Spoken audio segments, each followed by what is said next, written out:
ఆషాఢ పౌర్ణమిని గురు పౌర్ణమిగాను వ్యాస పౌర్ణమిగాను పేర్కొనడం అనేటువంటిది సర్వసాధారణంగా జరిగేటువంటి విషయం.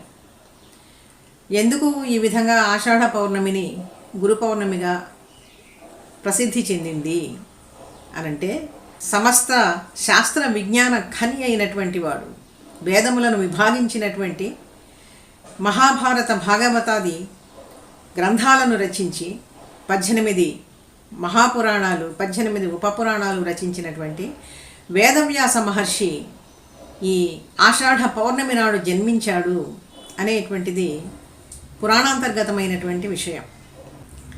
అందువల్ల ఈ పౌర్ణమిని, ఈ ఆషాఢ పౌర్ణమిని వ్యాస పౌర్ణమిగా కూడా పేర్కొంటూ ఉంటారు.